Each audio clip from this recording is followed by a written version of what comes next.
Please give me a five. Got it. And give me a 5-minute warning, please, at 20 after, unless you think it's running. Okay. So, okay, here we go. And my name is Elizabeth Burke Beaty, and I am a core team member of New Jersey Organizing Project. I'm a former fellow for NJOP, and I am also the founding executive director of Sea Change Recovery Community Organization. And we're based in Southern Ocean County. And actually, we've grown quite a bit. So we're beyond Ocean County, all through the state. And even some other states come visit us. I see some regulars here, some regular Sea Change members. I'm really thrilled that they are. And what I'm really attempting to do is build this bridge this gap between what organizing is, power for change, and and people who've been directly impacted, who are working in the field, boots on the ground, coming together in this way so that we can become more powerful. So my story, it's funny. So I've been in recovery. This coming March will be 31 years. And I'm going to try to keep the framework of my story around how got where I am today. So I grew up in a very disjointed, dysfunctional, as they say, family, and not without love.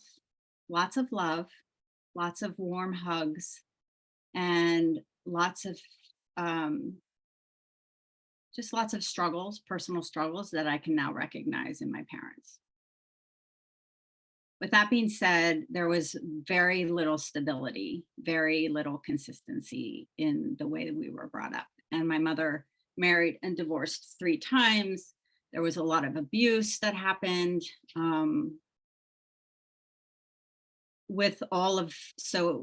For a time, it was my aunt and my mom raised 6 kids together when they were both single for quite a long time. And there was just, these 2 moms really struggling and having a hard time. And unfortunately, a lot of us kids, all 6 of us, were abused in different ways.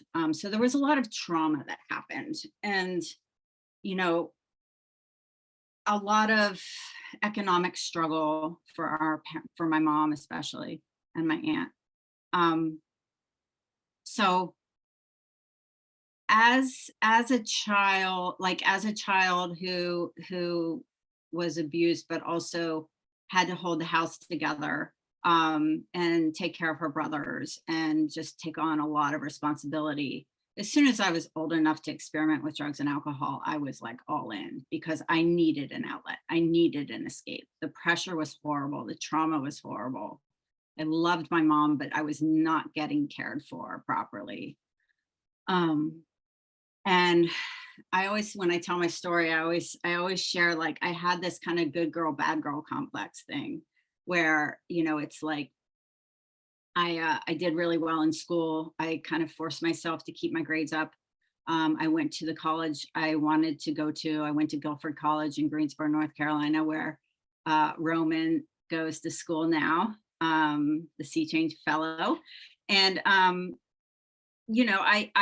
excelled and I got the grades, but underneath that, I was in bad shape. So the other thing I'll say, and it's a lot to talk about in a short amount of time, is that my mother died of alcoholism. My father died of alcoholism. And my stepfather, who raised me for quite some time, also died of a car crash and being intoxicated. And they all died young, and they orphaned us all. And that was trauma also, a little bit older. But I grew up, drinking with my parents, um, and learning that lifestyle. And so when I went to college, when I went to Guilford, I was so relieved to be out of the house, to be out of the abusive, stepfather at the time that I had, out of his reach. And I was having a really hard time in college focusing because of all the trauma. And I really drank and drugged excessively through my college years. Um, I also would try to find reserves within me to to do to meet some potential. And I did that. And I don't know how I did it. When I look back, the amount of stress of it all is mind-boggling. I have a lot of compassion for that young woman. So I moved to New York City the week I graduated from school.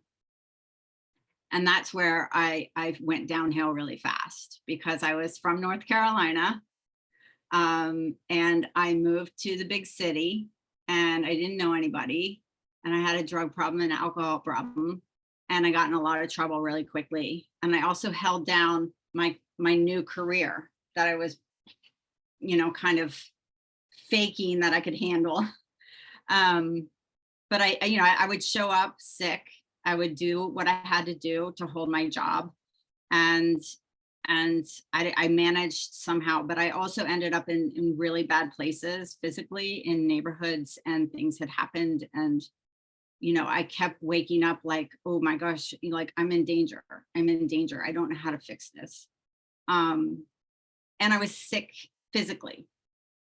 So I jumped into, I put myself into therapy. Back to my mom really quickly. My mom was a real fighter for social change. She was a very complicated person, but she was like an avid, human rights advocate. She was, a feminist in the 70s. And she also taught me all that, she also taught me the importance of being of service to others. Not that I could do it until later in life, but it was instilled in me through her service work that she did. And I grew up with foster sisters. And so there was just like, all these crazy mixed messages. But when I realized I couldn't continue drinking and drugging the way that I did, I put myself in therapy. I sort of had this glimmer of like my mom teaching me that I'm more than what I'm becoming. Like you're not, you're a part of you's dying that deserves to live, and that you have like things to do. And something about her love there was like still a little spark of self-belief in me. And so I put myself in therapy. My therapist pointed out my drug problem and alcohol problem. One thing led to another. I entered into recovery in 1992. And I don't know why, but I stayed. And I do know why. I met a bunch of crazy people in Manhattan that were also in recovery that I loved, that I would have partied with. I did party with, but we did it sober. But I was like, oh, you're my people. We can go slam dancing. We can go to shows. We were crazy. We weren't drinking, but we were in our 20s and we went crazy and had a blast. So fast forward, I just started to really get my life. I started to become a new person in my early 20s. And it's been this evolving process ever since. And I always tell people this in recovery, like once we harness the power of our addiction and put it into something that we're meant to do or that drives us, we're unstoppable. I truly believe that. And I know we are. I've seen so many of like the people I've come up with like do amazing things as long as they didn't pick up again. And let me say that, like, fast forward to now, I believe in harm reduction. I believe that abstinence is not the only way. I believe that whatever works for you works for you. I believe we have a basic human right to healthcare, to anything that will help us be better. And the way I was brought up in recovery was abstinence only. I do not believe that any longer. It may have worked for me and other people, but it was like back then it was the only thing they taught. So as I've grown and ended up in New Jersey from Manhattan when I turned 40, I turned 40, I left Manhattan, I left my career there. I started a family here. And it's too much. I'm gonna jump. So I live on an island. I live between the bay and the ocean. And, I've been in recovery all this time. I met my husband, my now husband. We had our first child when I was 42. And then Superstorm Sandy came and we lost everything. And we were suddenly homeless. And we lost all our belongings. We lived in, my husband inherited a little trailer right on the ocean.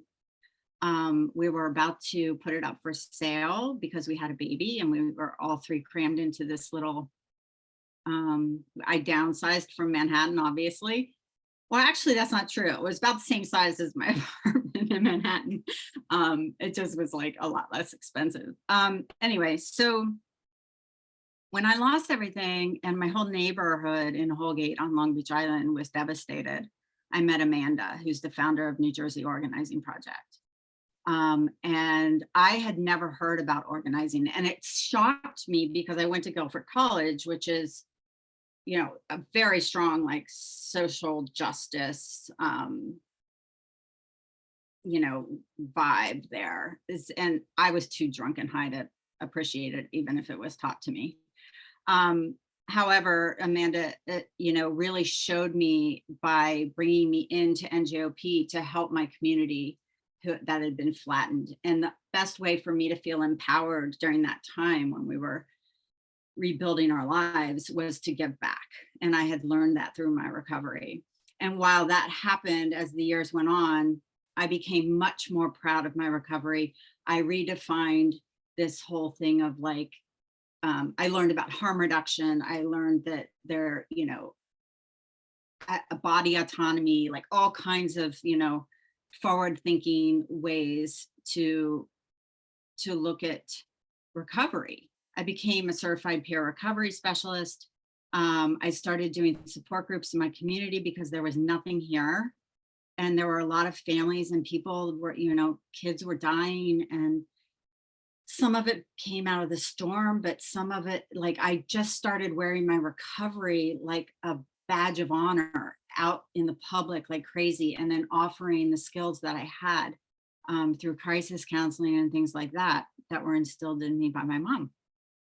And I just started to sort of build that place for the community, and one thing led to another, and I started Sea Change, which provides services, as most of you know, to people who struggle with substance use disorder and for people who love those people. And then while doing the work with Sea Change, sort of boots on the ground, and also providing harm reduction to people that didn't even know what it was. So going out to the tents over in our area in Southern Ocean County and visiting with homeless youth and giving them what they need to stay safe, whether it's, clean supplies and hope and someone that's not going to judge them. It just became my mission after Sandy to do this work in my community, and just really felt like the next layer of my own recovery. Like I've grown enough, I've matured enough, like I am ready to really step into my I don't want to say power.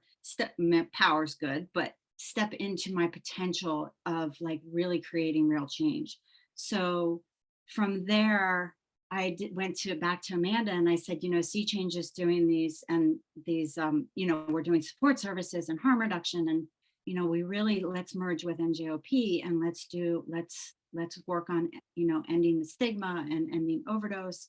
And they, the folks over there, and Eva was there at the time, Eve also was coming to some of our early support groups. Yeah. So, we found this kind of natural fit where, I want to empower people in recovery to do organizing efforts with us. And I want organizers to understand what people, who've lived experience and boots on the ground and people that are still struggling are going through so that we can inform each other and rise up. And that has been it wasn't like I sat down and thought this idea up. The whole thing has unfolded naturally. And it has felt like I have been on my path of recovery in a way that, like, when I had a career in Manhattan, like there was something missing. There was just like an element of me that needed to go deeper, and I feel like I've stepped into it. And not only am I able to give back to the community, like this is my recovery, right? This is who I am now. This is what makes me so proud. This is why I don't ever want to use or drink. This is why I want to teach people there's another way. This is why I work my freaking butt off like too many hours a day and lose my mind, because I'm so excited about it. I'm so passionate, and it's going to happen. And the last thing I'll say is, like, it's coming naturally and evolving naturally. Like the universe is saying, like, bring it. You're doing, this is it. Bring it. Keep bringing it. And then I went even, so then a foundation, and I'm just going to share this as a personal excitement win in recovery. So a foundation, I was introduced to a foundation, and they were just really cool people. And they came to me and they said, this was about a year ago, we started talking, and they said, I hear everything you're doing. This is really cool. So what would be if you could just keep going and not stop, what would you do? And I said, I would teach other states how to do the same thing. Thank you, Eva. I would start a national coalition where we get organizers and harm reductionists, boots on the ground, people in recovery together in their state, and they build power too, and show them our model and show them it works and train them. And then to take that, all these states, right, and build a national coalition where we help each other, and we feed off of each other, and we inspire each other, and we give each other ideas, and we support other, like, people's action, right, which is, you guys will learn about if you stick around, but like just support the harm reduction coalitions across the country. And they said, go for it, we're going to give you a lot of money to do it. And I'm like, oh no, but it's like happening. And that's why we have this new fellowship, and that's why, and the blessing too is, like, amazing volunteers at Sea Change to keep all these services going. Dawn Barnheimer's here, Kelly's here, a lot of you, Erin is here, both Erins. We have just the most amazing group of volunteers that are also certified peer recovery specialists that do a lot of the boots on the ground work with me now, so that I can move up to this national coalition at the same time. So my story, my recovery story, has evolved into all of this. It feeds my soul. It makes me feel like, wow, this girl that woke up in a stranger's apartment on the Lower East Side and didn't know what happened the night before and felt like scumbag, like, has now become somebody who I walk around with my head held really high. And I feel like, together, and it's never me, it's always we. I was taught that in recovery. Can't do this alone. I'll never do it alone. I don't ever want to, like, I am jumping out of, I'm so excited that I've been working with Roman now. Like, it's just, we all need to do this together, That's how change happens. And that's why I'm here. And that's my story for tonight. So thank you so much.